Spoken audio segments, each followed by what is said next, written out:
It's early 1945. The days of Japanese conquests in the Pacific are long over, and Allied forces are advancing in the entire theater.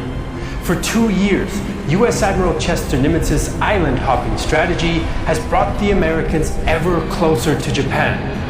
Only those islands deemed strategically significant are to be seized, while all others are simply bypassed. In November 1943, the Americans take Tarawa, followed by the Marshall Islands in February 1944 and the Marianas in June. The costly landings at Pelileo in September 1944 show just how bloody such island battles could become.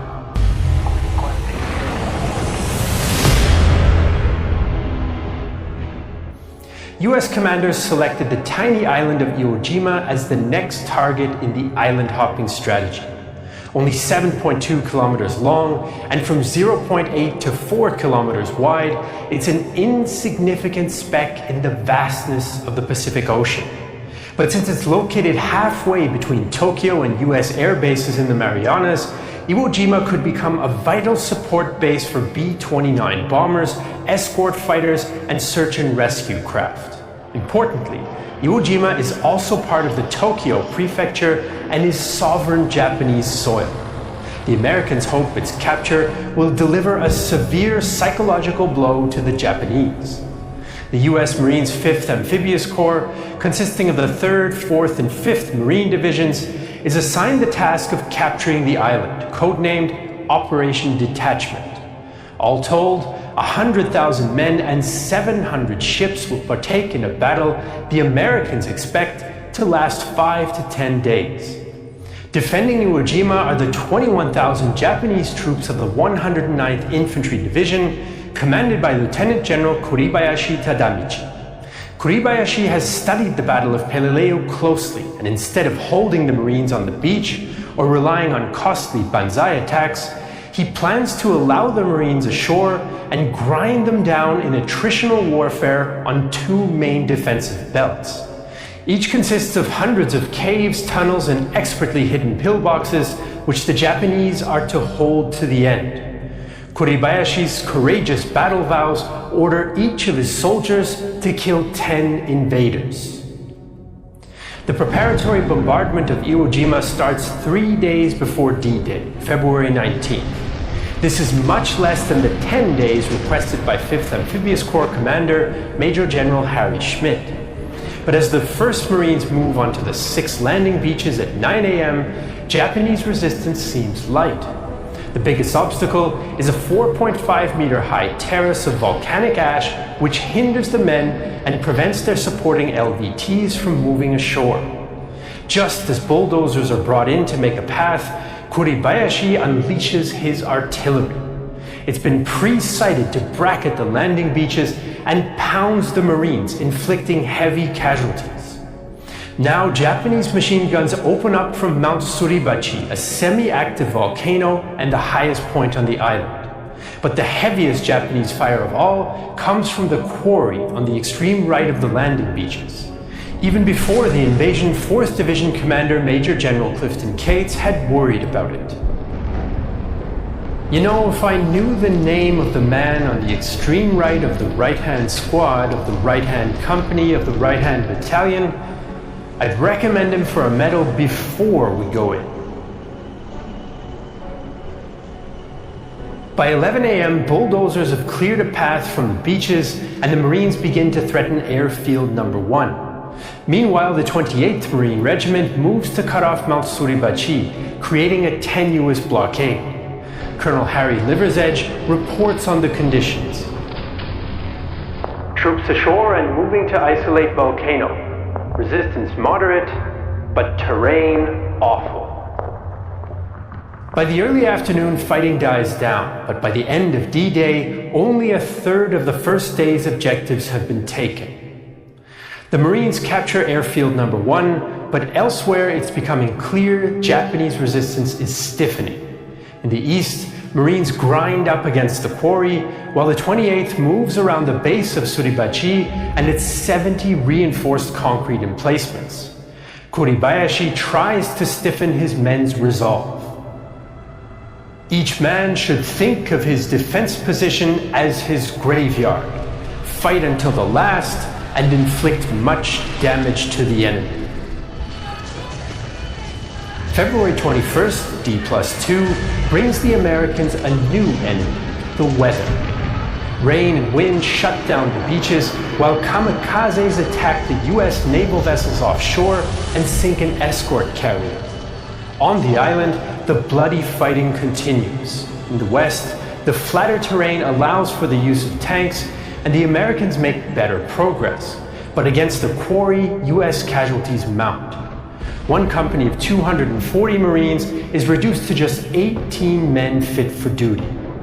Around 5,300 Marines have been killed or wounded in the first 3 days, so the reserve, the 3rd Marines, is sent in ahead of schedule. Things did not improve as the rain turns Iwo Jima's volcanic sand into a sticky goo that clings to boots and fouls weapons. The 28th Marines reports. Bad weather and poor visibility throughout the day hampered our operations considerably. The rain mixed with volcanic dust caused stoppages in practically all automatic weapons, reducing them to single shot. Nonetheless, the Marines push ahead. The 28th now begins to scale Suribachi, while elsewhere the Marines attack Kuribayashi's main defensive belt. Kuribayashi has turned Iwo Jima into a complex network of interconnected and mutually supporting hardpoints of all shapes and sizes. Some are simple sniper's nests made from natural cracks in the rocks, while others are large reinforced blockhouses that seem impervious to even heavy artillery. The larger bunkers are well stocked with supplies and facilities. Japanese soldier Tsuchi Akikusa recalls. The Southern Islands Naval Air Station headquarters bunker was the largest bunker on the island, and it was rumored that it would be able to hold out for about 3 months. There were about 800 people in the bunker. There were no fewer than 500 drums filled with heavy oil, light oil, gasoline, and drinking water. With the aid of the tunnels, Japanese soldiers can move around the battlefield undetected and launch their feared night attacks, which increase in frequency with each passing day.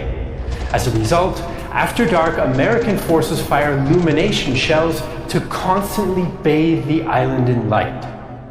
The tunnels also allow the 800-man Japanese garrison at Suribachi to withdraw to the north just as the 28th begins its final assault on February 23rd. After meeting light resistance on the summit, Marines raised 2 US flags on the mountain to signal its capture, and in doing so, they create one of the most iconic photographs of the 20th century. But the capture of Suribachi does not mean the US has won the battle. The next day, US forces assault airfield number 2, but Japanese mines and anti-tank guns prevent the use of tanks. So it's up to American infantrymen armed with grenades, flamethrowers, and small arms to lead the assault. The Japanese stubbornly hold on at the north end, and US troops are only able to make serious advances in the west. Although the 4th Marines clear the quarry in the east, they now clash against the toughest enemy position yet. On D+6, the Marines in the east entered the Meat Grinder, a complex of Japanese defenses centered on 3 locations: Hill 382, Turkey Knob, and a low basin known as the Amphitheater. Defenders in these positions can mutually support each other with machine guns, artillery, and dug-in tanks. American progress slows, with advances measured in 100-yard dashes, which the men call touchdowns. The 4th Marines continue to struggle with the Meat Grinder over the coming days, while the other divisions also come up against their own hard points. On February 27th, the Americans consolidate their gains, but progress northwards is still being measured in touchdowns.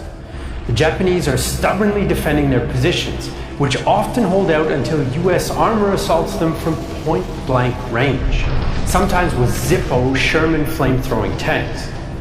American tankers also ram or churn their treads over cave entrances in order to collapse them. Japanese soldier Okoshi Harunori recalls his fears. Even if you pretended to die and fell over, on level ground, American trucks and tanks would drive over you.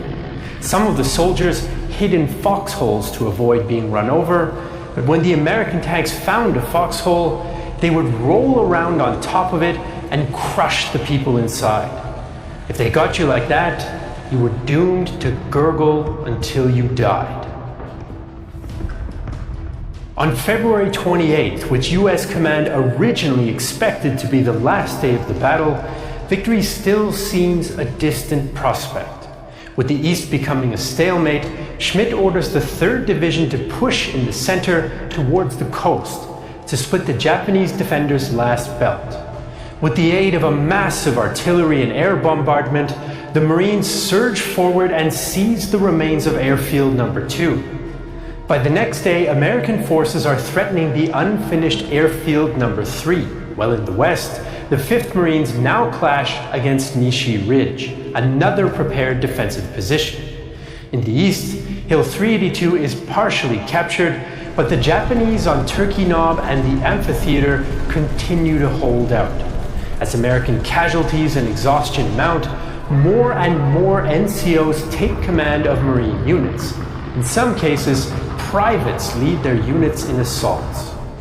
But just as US forces are making progress in the east, the central drive bogs down.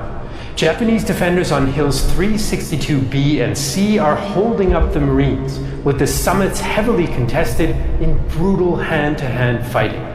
By the following day, D12, a stalemate sets in. Marine casualties have been extremely high so far, 3,000 dead and 13,000 wounded. The Japanese have lost 14,000, almost all dead, and only have about 7,000 men left. In the west, the Americans capture Nishi and Hill 362A and fully surround the amphitheater. As the battle continues, the Marines also begin to note deceptive Japanese tactics. Japanese snipers dressed in Marine uniforms and armed with M1s were encountered. Also, it was discovered that the enemy was booby-trapping their dead. In anticipation of future offensives, Schmidt now orders 2 days of rest, except for smaller attacks to straighten out the line. Fresh American replacements arrive, but many of them have no combat experience. Airfield No. 1 sees some unusual activity today as damaged B-29 bomber Dynamite makes an emergency landing. The next day's American attack is preceded by a massive artillery bombardment. The guns fire over 22,500 shells in the first hour alone. However, their impact and the advance in general is disappointing from a US point of view. Fierce Japanese resistance limits the Marines to advances of only 50 to 100 meters across the whole island. It's become clear the Japanese are now well versed in the method and schedule of Marine attacks, an artillery barrage followed by infantry assault. So 3rd Division's General Graves Erskine suggests a dawn attack at 5 a.m. with no artillery. Graves' troops won't advance straight ahead as previously, but into a Japanese sector facing the neighboring 4th Division. The Americans try the new method for the first time on March 7th, and it seems to work, as by the end of the day, they take Hill 362C. This advance started to create a pocket of Japanese resistance known as Cushman's Pocket, which continues to hold out. At midnight the same day, senior Japanese commander Captain Inoue Samaji ignores Kuribayashi's orders and leads a 1,500-man banzai attack from around Tachiwa Point. He hopes to pierce the US lines, destroy equipment, and even scale Suribachi to raise the Japanese flag again.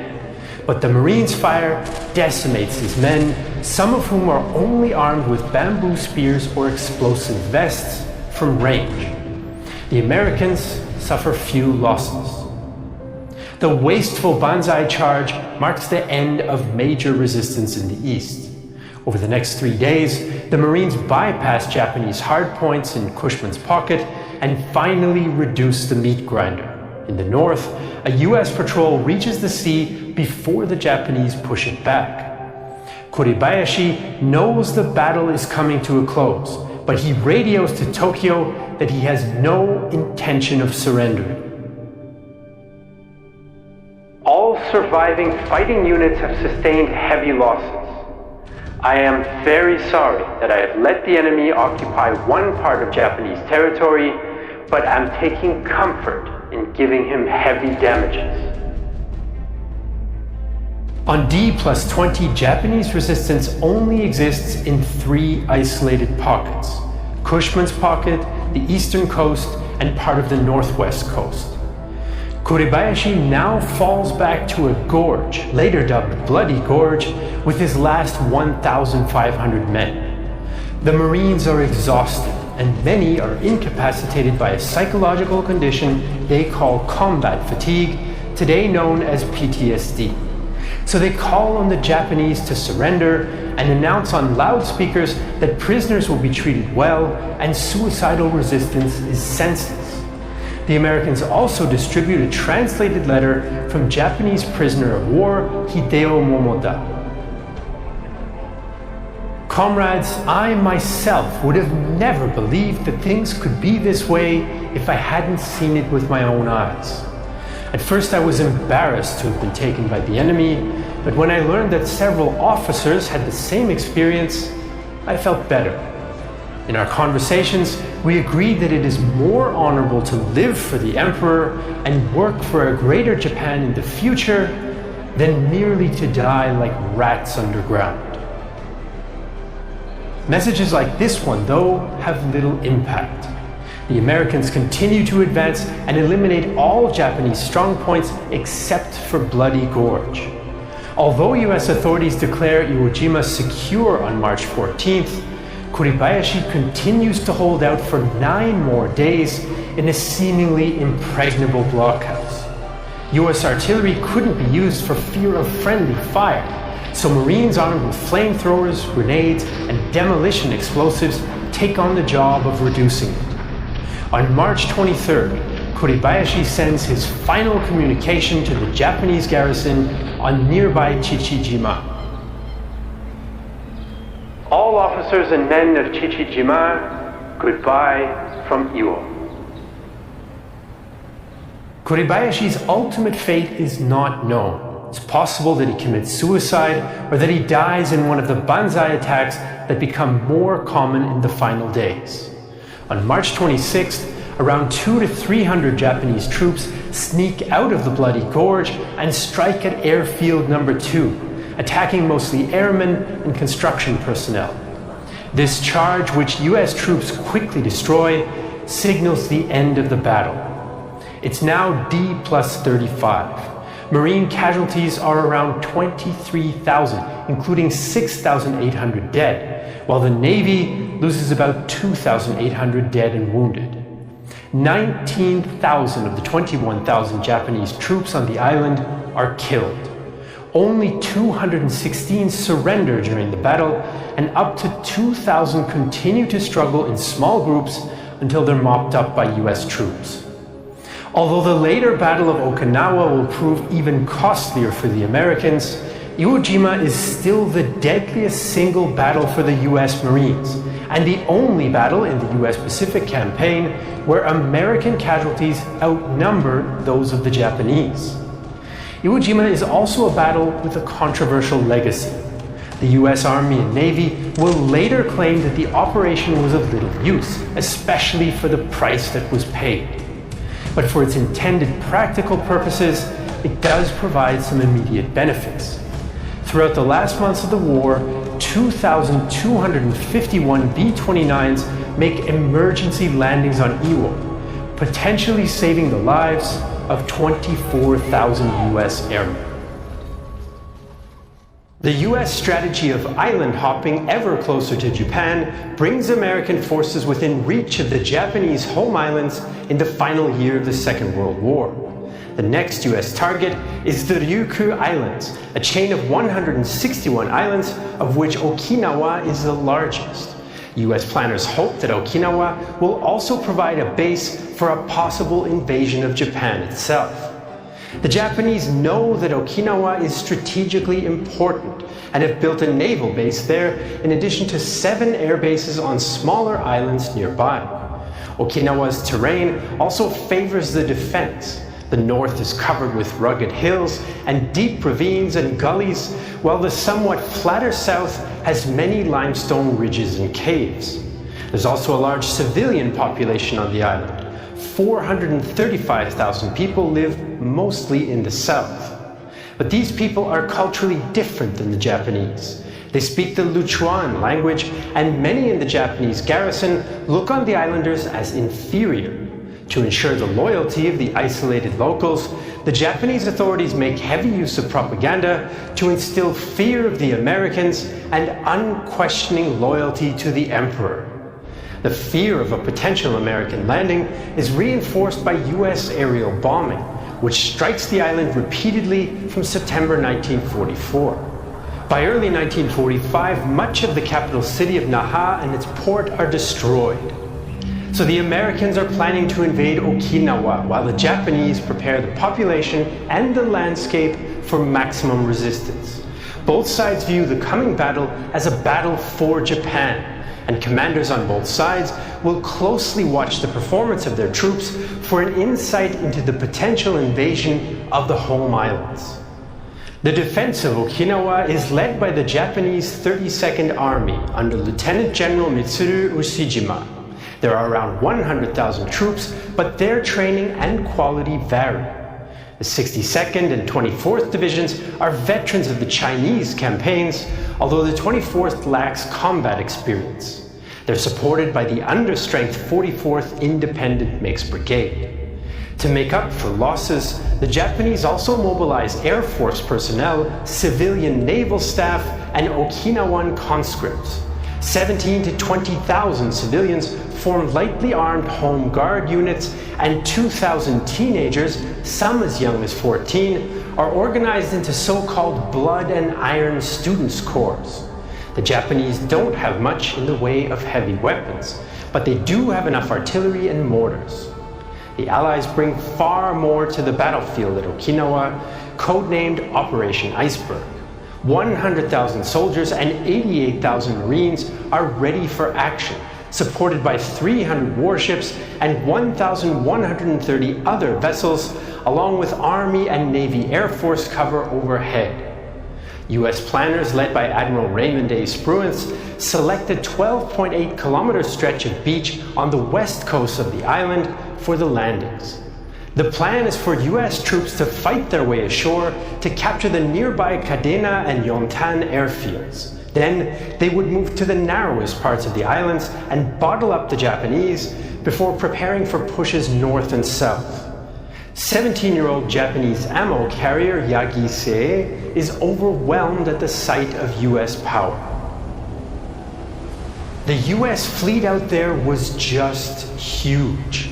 The scale of the flotilla meant that the result of the battle was never in doubt. On March 29th, US forces take the nearby Keramarato Islands and begin to bombard the Okinawa beaches with around 100,000 shells, rockets, and mortars. The invasion was about to begin, and US planners expected to be bloody. They predicted 85% casualties in the first assault waves. At 8:30 a.m. on April 1st, 1945, 2 US Marine and 2 US Army divisions hit the beaches on Okinawa. But as they come ashore, there's only sporadic Japanese mortar and artillery fire, no machine guns, and no Japanese troops. Marine Eugene Sledge, a veteran of the bloody Peleliu landings, is relieved.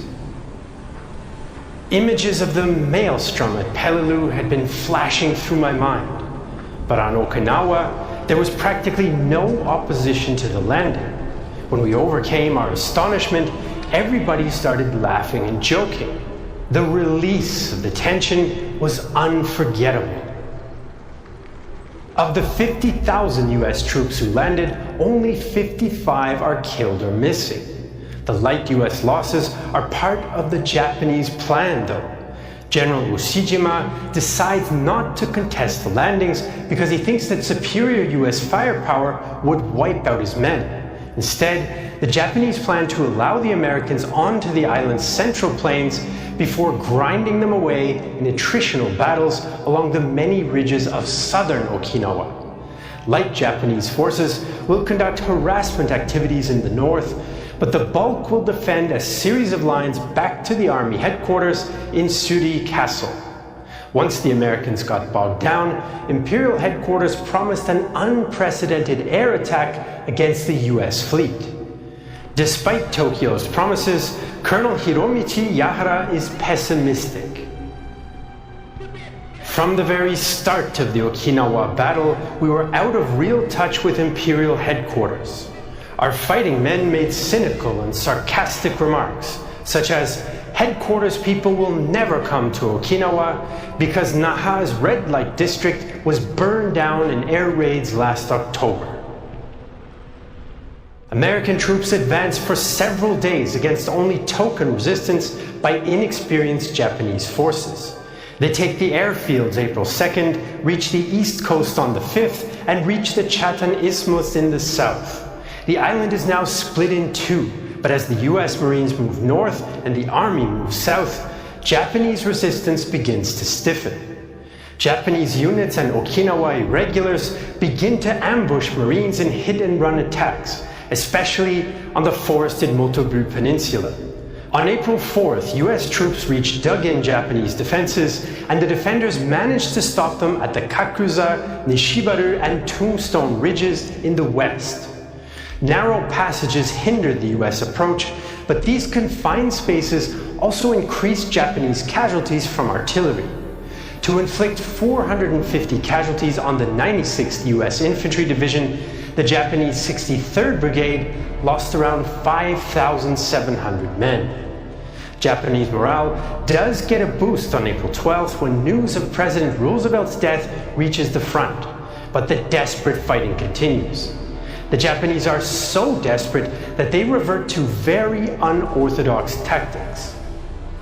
Colonel Kaya, famous for his ingenuity, followed the example of Masashige Kusunoki, the great 14th century warrior, and harassed the enemy by dropping human excrement on them. Despite these measures, the Americans pierced the Japanese line, but come up against new Japanese defenses along Hacksaw Ridge. Exhausted US Army divisions are now being rotated out and replaced by fresher Marines. Major General Isamu Cho notices the US loss of momentum and demands more aggressive counterattacks against Colonel Yahara's advice. Cho's new counterattack on May 4th is supported by amphibious landings behind American lines, but it still fails. From now on, Yahara's strategy of attrition dominates, but hope for victory is slim. Cho even said jokingly to me, "Hey Yahara, when will it be okay for me to commit harakiri? Is this a good time?" He not only had assumed responsibility for the failed offensive, but now had lost all hope of success in any further operations. As the battle bogs down on land, another fierce struggle is fought at sea, as the Japanese Air Force attempts to wipe out the entire US fleet. From April 6th, Japanese kamikaze pilots attack the 5th US fleet continuously. The Japanese Air Force turns to the suicide tactic after reports of its success in the Philippines. Kamikaze attacks are more accurate and damaging than conventional attacks, from which few Japanese pilots return in any case. The first raid of 355 kamikazes is just the beginning. Overall, about 1,800 kamikazes attacked US ships and Okinawan airfields between April and June. Many are shot down, but swarming tactics increase their chances of success, as US sailor Jay Holmes aboard the destroyer Hadley writes about later. "This was the granddaddy of them all. We didn't have time to count, but the records show the kamikazes came at us 10 at a time. As good as our gunners were, there was no way we were going to stop them all. By the end of the battle, kamikazes sink 26 US ships and damage 225 more, resulting in 9,700 US casualties, the highest losses for the Navy since Pearl Harbor. Kamikazes are not the only threat to American ships. On April 6th, the Japanese battleship Yamato, the biggest in the world, heads for Okinawa. It only has enough fuel for a one-way trip, and the plan is for the vessel to beach itself on the island and use its massive guns in support of the defenders. But US forces spot it halfway to its destination, and American bombers and torpedo bombers sink the Yamato with 3,000 of her crew. Back on deadlocked Okinawa, US forces regroup in late May and assault the toughest Japanese positions yet. To make matters worse, it rains almost incessantly. US troops move to outflank the Japanese strong point of Suri, but the defenders in the center hold on. Fierce fighting takes place around Sugarloaf and Horseshoe Hills in the west, while Army troops tackle Conical Hill in the east. Japanese defenders, often on reverse slopes, are able to inflict heavy casualties on US troops. As the weather worsens, the US advance slows again. The rain bothers both sides, but is particularly troublesome for the vehicle-dependent Americans. Sledge describes the desolate approach to Suri. It was the most ghastly corner of hell I'd ever witnessed. As far as I could see, an area that previously had been a low, grassy valley with a picturesque stream meandering through it was a muddy, repulsive, open sore on the land. Every crater was half full of water, and many of them held a marine corpse. The bodies lay pathetically, just as they'd been killed, half submerged in muck and water, rusting weapons still in hand.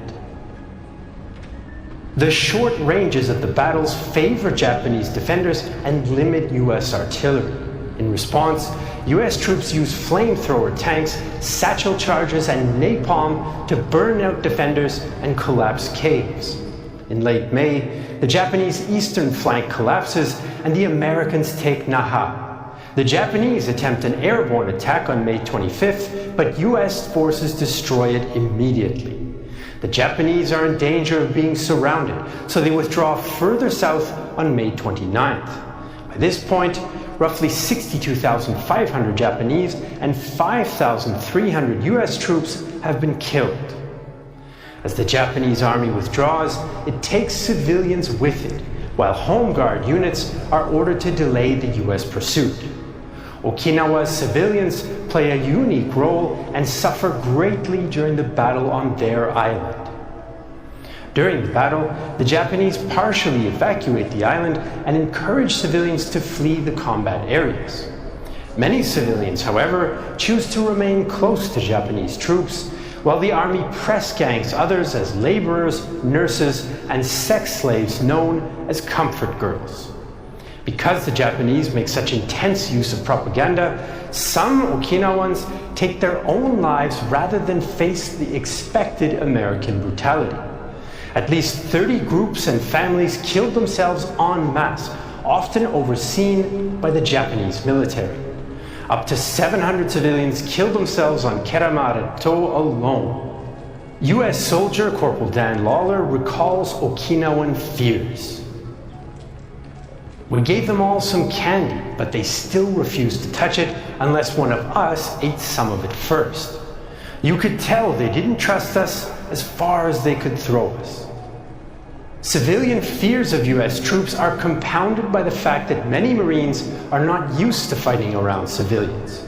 Their shoot first, ask questions later mentality means that they frequently kill families hiding in caves and shoot some others as suspected infiltrators. The Japanese army even uses civilians like teenager Oshiro Kenki to cover its own retreat and conduct suicide attacks. We had no idea where the Japanese army was. They'd simply abandoned our student group. We were simply given hand grenades and told not to throw them until we could see the whites of the Americans' eyes. By early June, the Japanese situation is desperate. About 30,000 troops remain, but many of them are wounded.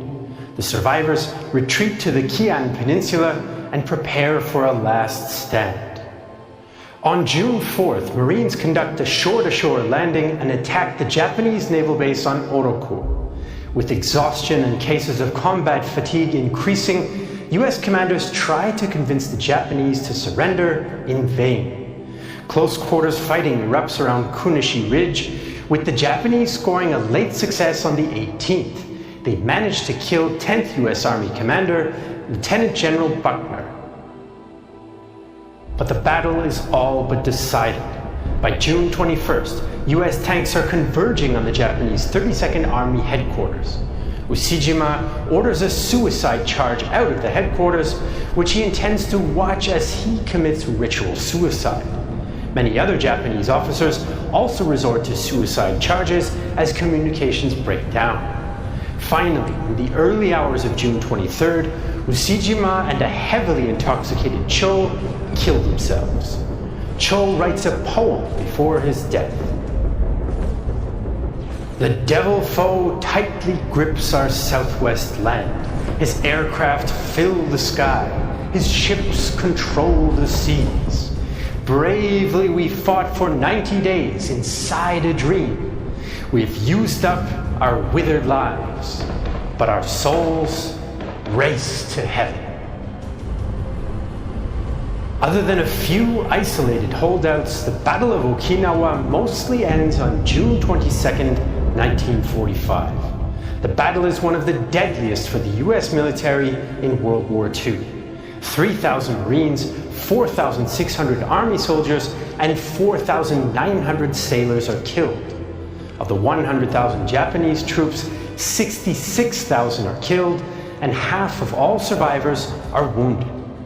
Estimates on civilian deaths vary, but some range as high as 140,000. That's 1/3 of the island's indigenous population. Despite the huge casualties, the Japanese strategy is one of their most effective of the war. It grinds down US resources and morale, with many veteran soldiers now psychologically exhausted. The 82-day battle also gives a glimpse of what might be expected in a fight for the Japanese home islands, with a mobilized civilian population fighting in familiar territory with prepared positions and suicidal fanaticism.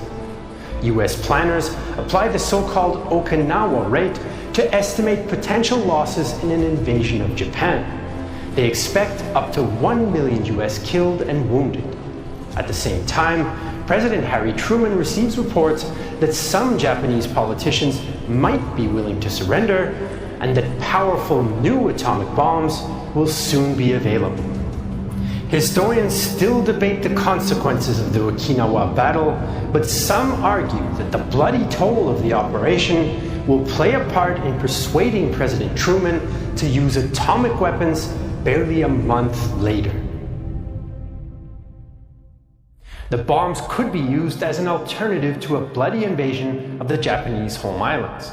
Since 1943, the US military had been drawing up plans for just such an invasion, which would take place in 2 phases. Allied troops would land at Kyushu on November 1st, 1945, then capture the Tokyo Plain in March 1946.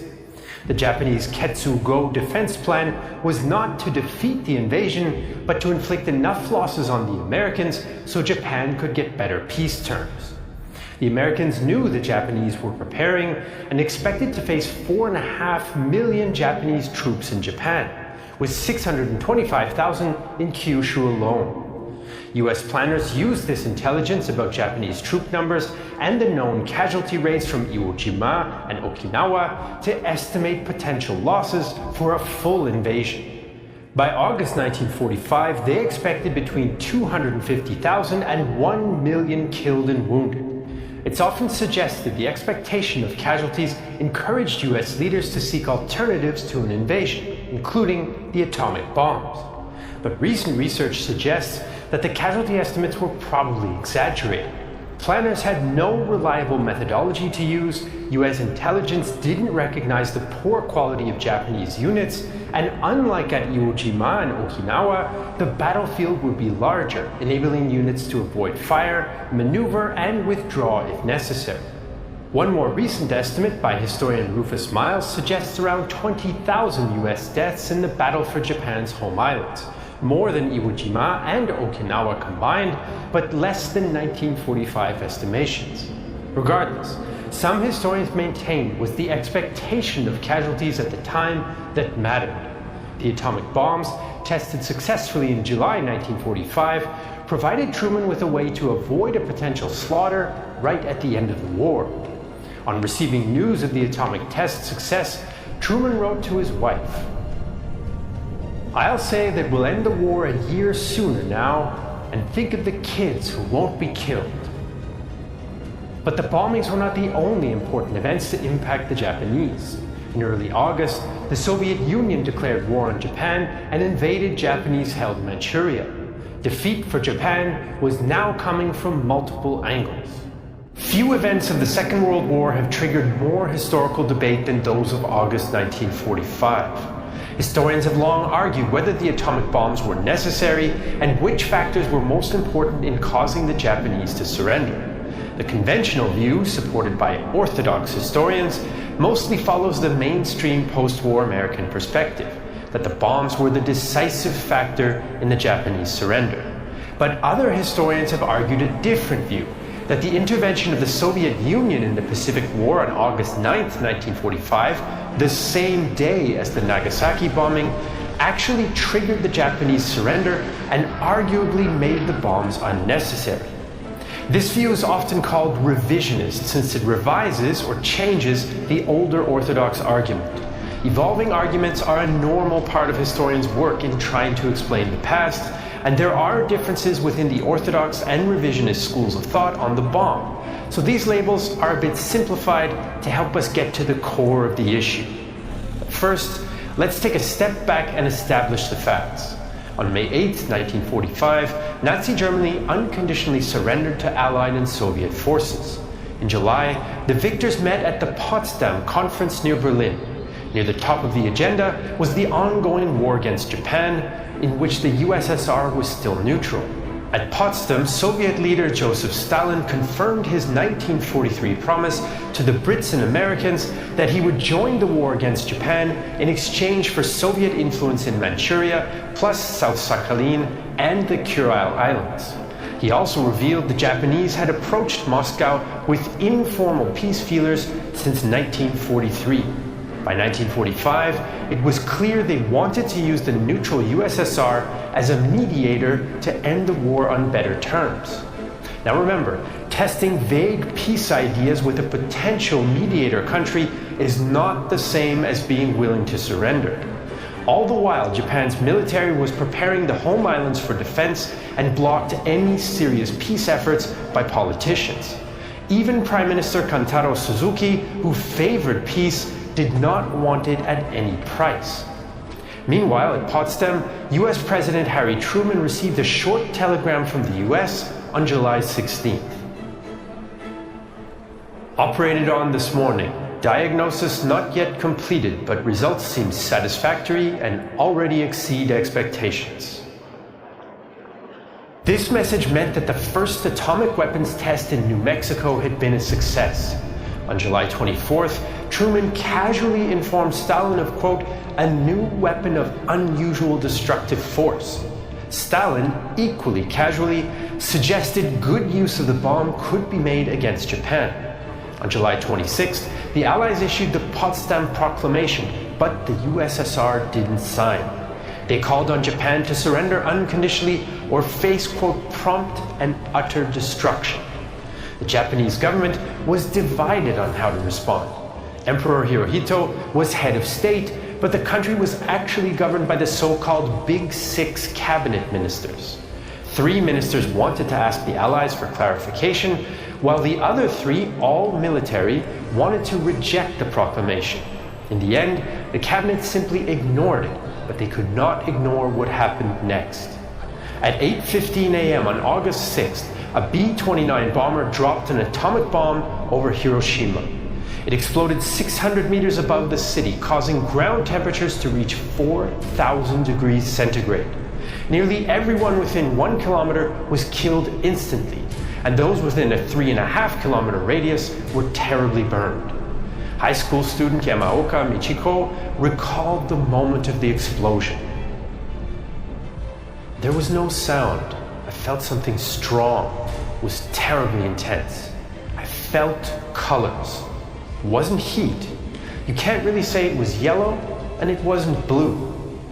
I thought I would be the only one to die. I said to myself, "Goodbye, Mom."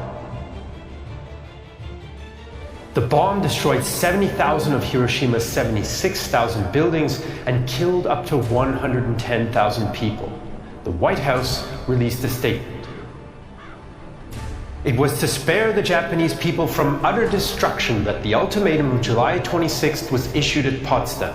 Their leaders promptly rejected that ultimatum.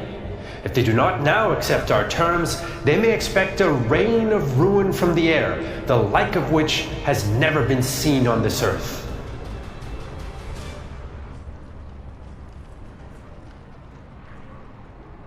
So the bomb had been dropped and Hiroshima destroyed. At the same time, Japan's leaders were discussing surrender.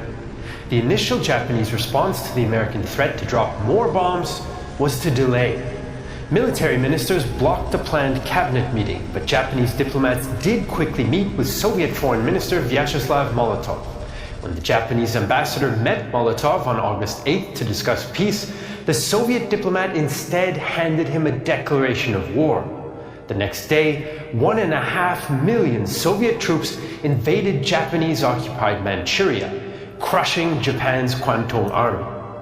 The Japanese cabinet finally met but couldn't agree on what to do. Civilian ministers wanted to surrender on the condition the emperor could remain, while most military ministers demanded no occupation, voluntary disarmament of Japanese forces, and Japanese-controlled war crime trials. While they discussed, the second atomic bomb hit Nagasaki, killing 40,000.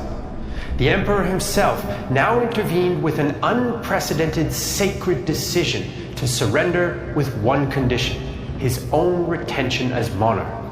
The Japanese sent these terms to the Americans on August 10th, and the US didn't refuse, but didn't accept either. They simply repeated that the Japanese people would choose their own government. On August 15th, after a badly organized military coup by junior officers failed, Hirohito announced that Japan would surrender unconditionally.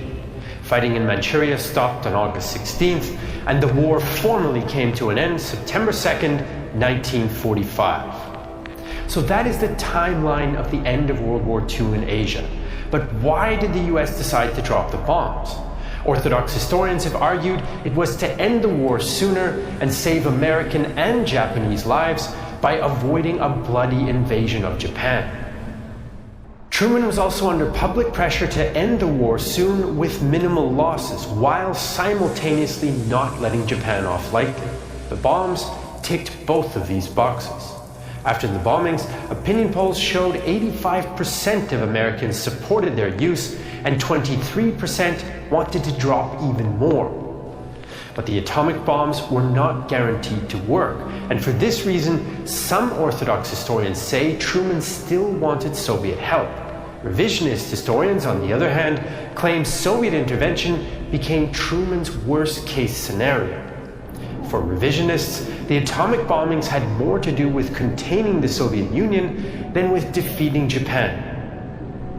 The dropping of the atomic bombs was not so much the last military act of the Second World War as the first major operation of the Cold War with Russia. They argue that although Truman wanted Soviet assistance before Potsdam, he then changed his mind.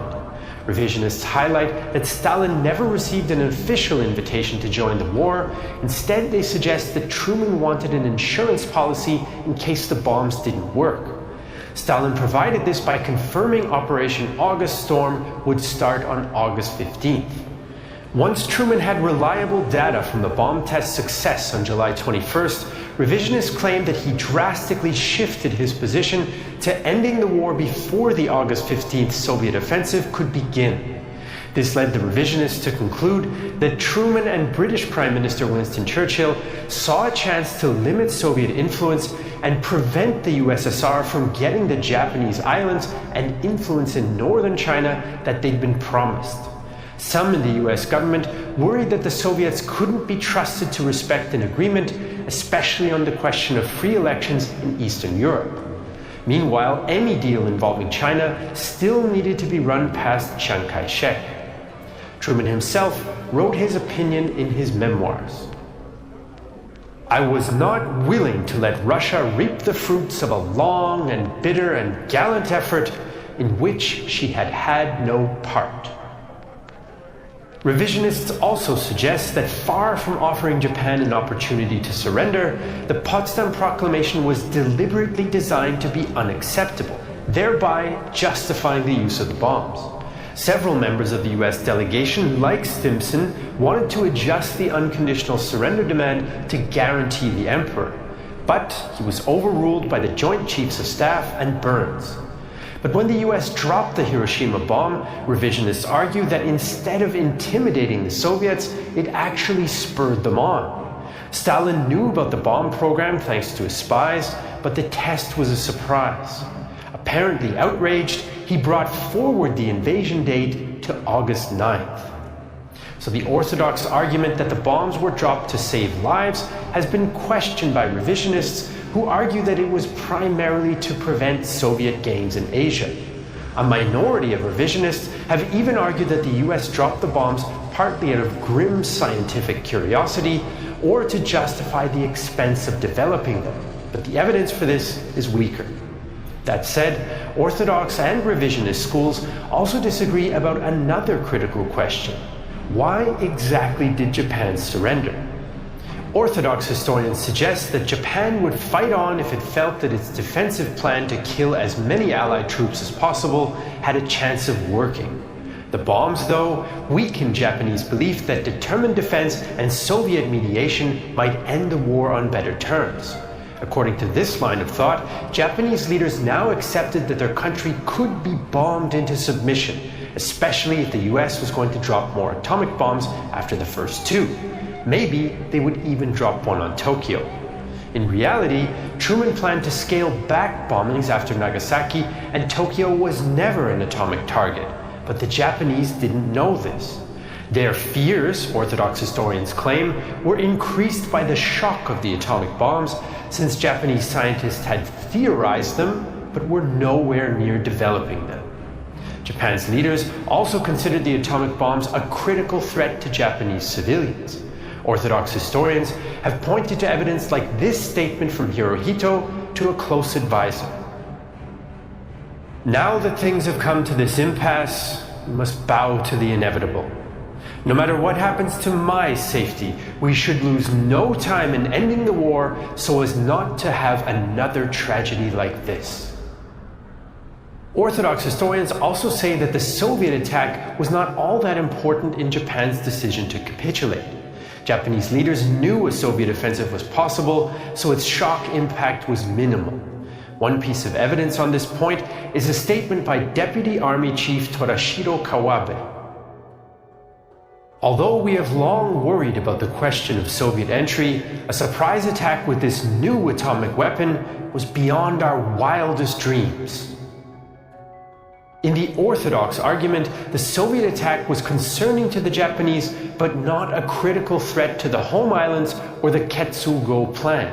In any case, Japan expected to lose Manchuria in a peace deal anyway. So the orthodox position is that Japan surrendered because of the destruction of the atomic bombs and the potential for more of the same. The revisionist approach, though, sees it very differently. They suggest that the impact of the bombs has been exaggerated since the war, while the impact of the Soviet invasion has been minimized. Firstly, revisionists argue that the destruction from the atomic bombs was not so different from the impact of conventional US strategic bombing. On March 9th, a US raid on Tokyo killed 84,000 people, more than the lower estimates for Hiroshima and more than the immediate death toll at Nagasaki. In any case, most Japanese cities were already destroyed by the time the atomic bombs were invented. Historian Robert Pape put it this way: if one defines the hostage as major and secondary cities with over 100,000 people, then the hostage was nearly dead before the atomic bombs fell. After the war, a US strategic bombing survey estimated that the atomic bomb did as much damage as 210 conventional bomber sorties. In August 1945, 21st Bomber Command was flying 1,200 sorties every week.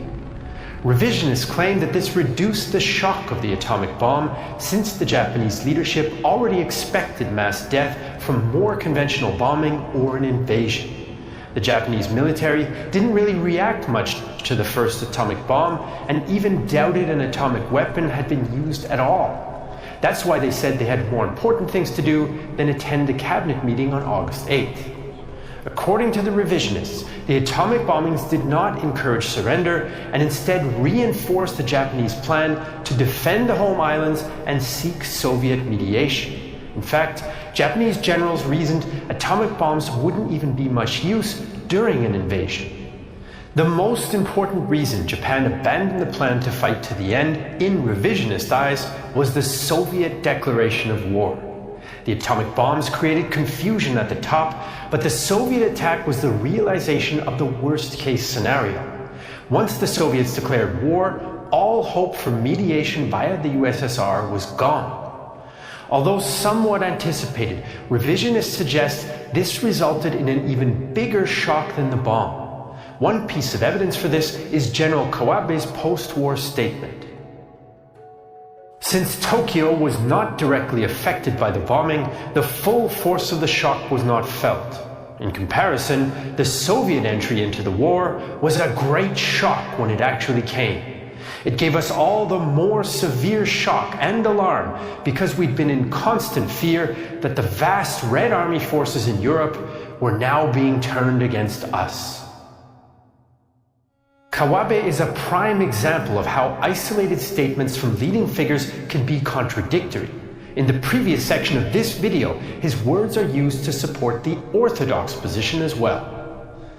Tokyo also worried the Soviet involvement might trigger communist uprisings in Japan, which might end the imperial dynasty for good. Revisionists argue that this is what convinced even the military to accept the Potsdam Proclamation. For revisionist historians, the opinions of military leaders in the Big Six are particularly important. They were the strongest faction within the cabinet and had previously vetoed peace overtures. But after the Soviet invasion, revisionists say that even the military leaders decided to surrender, although they still debated its exact terms. The senior officers accepted Hirohito's sacred decision and never launched a full-scale military coup. Revisionists also claim that Hirohito was not motivated to save civilian lives, since he didn't do anything to stop the deaths from conventional strategic bombing, and that his real priority was saving his family's imperial regalia and shrines from invasion or communist revolution. So the orthodox thinking is that the bombs forced the Japanese to surrender, while the revisionists argue it was the Soviet intervention. All these discussions have led historians to wonder whether the US might have forced Japan to surrender a different way, without the bombs at all. One of the most debated what-ifs is the idea that Japan was likely to surrender before a US invasion took place. Revisionists have floated the possibility that if the Allies had guaranteed the emperor in the Potsdam Proclamation, the Japanese would have given up sooner. Even the US War Department Operation Division recognized the importance of the emperor. The primary intention in issuing the proclamation is to induce Japan's surrender and thus avoid the heavy casualties implied in a fight to the finish.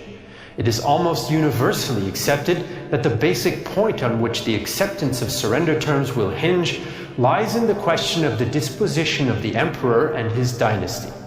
Therefore, from the military point of view, it seems necessary to state unequivocally what we intend to do with regard to the Emperor.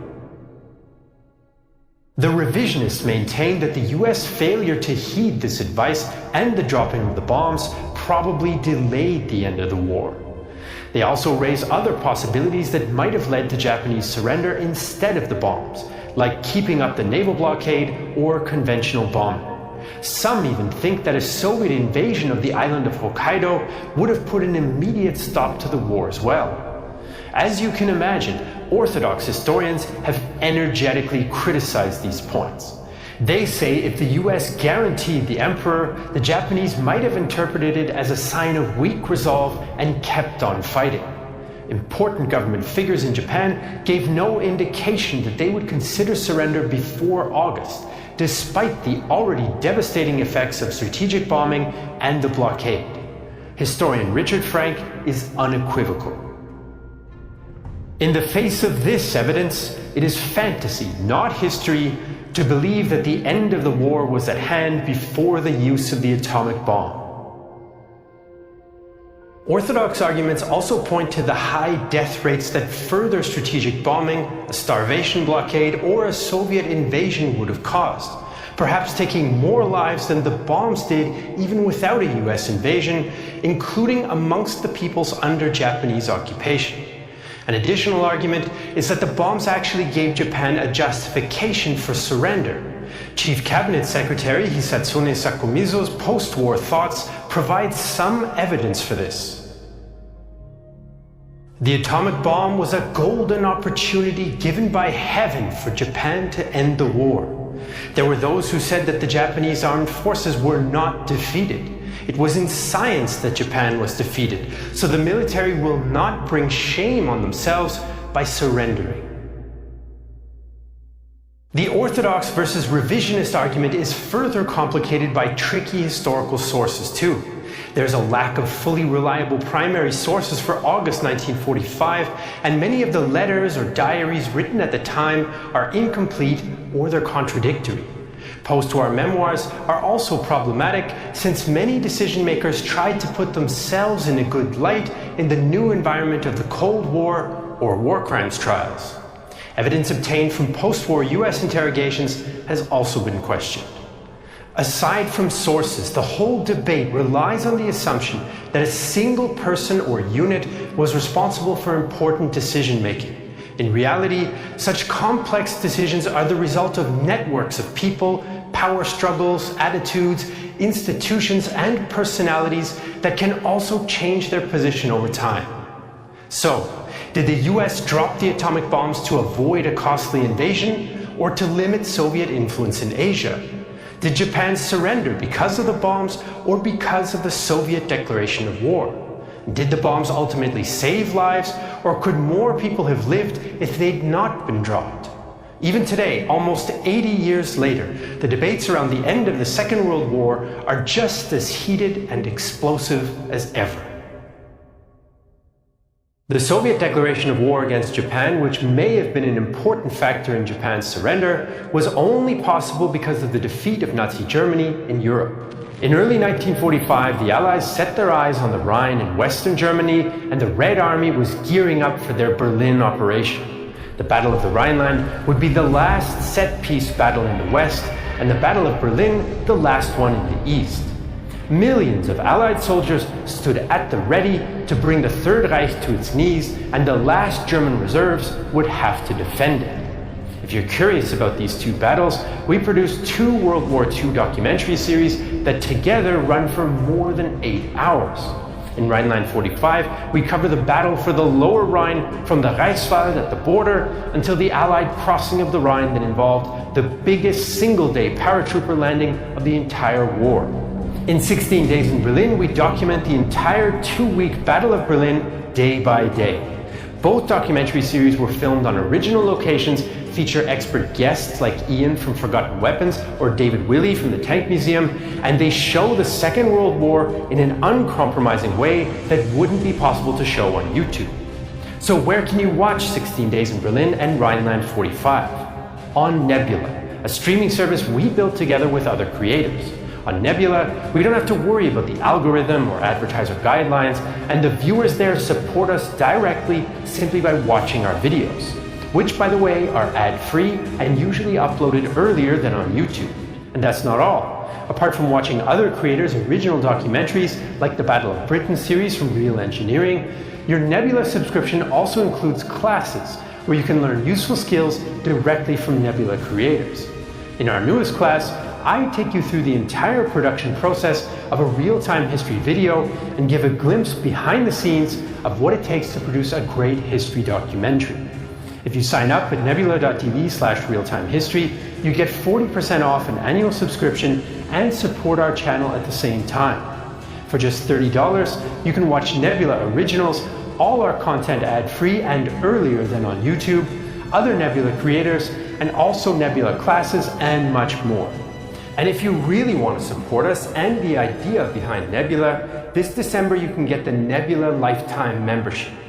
It allows us and Nebula to invest more into original documentaries that we couldn't produce on YouTube, and to further improve Nebula and to bring it to even more platforms. And it supports us at Real Time History directly. And as usual, you can find all our sources for this video in the video description. If you're watching this on Patreon or Nebula, thank you so much for the support. We couldn't do it without you. I'm Jesse Alexander, and this is a production of Real Time History, the only YouTube history channel that wonders what communist manga would look like.